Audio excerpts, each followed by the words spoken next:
Detroit. The Demon of Detroit is a true scary story about the Cole Adams house in Detroit, Michigan, which was said to be haunted by a horrible thing of unspeakable terror.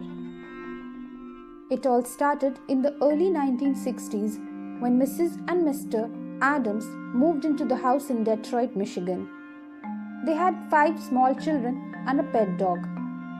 Almost as soon as they moved in, the family seemed to sense that there was something wrong with the back bedroom. All of the children avoided it, and even the dog refused to go inside.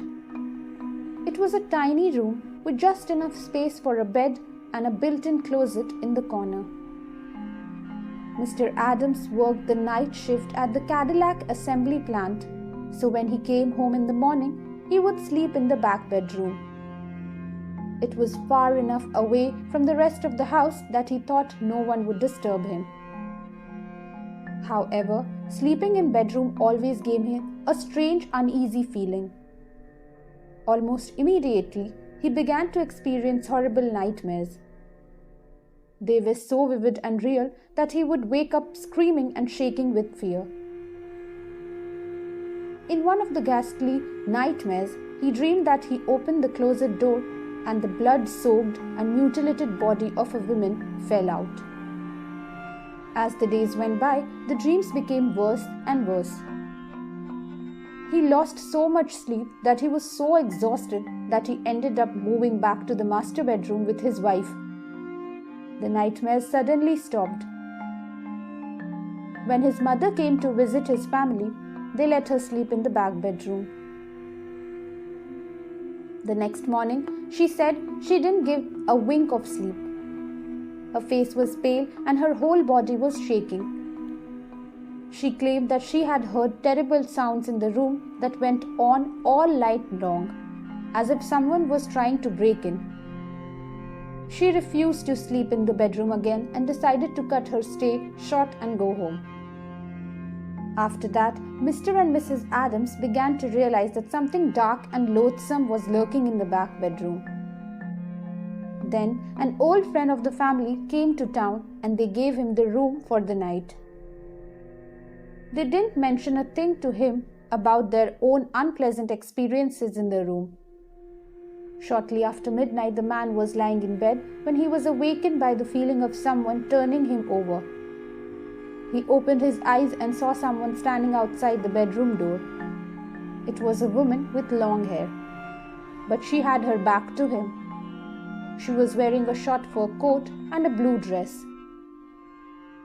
He got up and started walking towards her, but all of a sudden, every light in the house went off. He was stumbling around in the darkness, and when the lights came back on again, he found himself in the kitchen. Mrs. Adams was there, washing her hair in the kitchen sink. All of a sudden, they heard a terrible, unearthly wailing sound that left both of them speechless with fright, and a sickening smell filled the room. Then, the heavy trap door in the kitchen floor that led to the dirt basement started opening and slamming back down. Terrified, they called the police. Within minutes, a few officers were searching the house from top to bottom, but they didn't find anything. The next morning, when Mr. Adams got home from the plant, his wife and his friends were waiting for him. As calmly as they could, they told him what they had experienced during the night. He didn't believe them. That evening, he decided to sleep in the back bedroom. He was just about to drift off when he heard someone moving in the room. He thought it was his wife, but when he called her name, there was no answer. He turned over to look and saw a hideous face just inches away from him.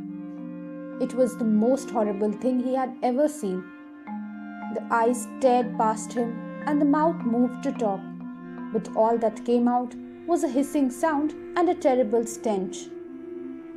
Mr. Adams came running out of the back bedroom, his eyes wide and screaming with terror. He was ripping handfuls of hair from his head as he ran. His friend tried to grab him and hold him down, but Mr. Adams went berserk, kicking and fighting. Finally, his wife and his friend managed to throw a blanket over him and wrestle him to the floor. The house was filled with the same nauseating stench they had smelled the night before.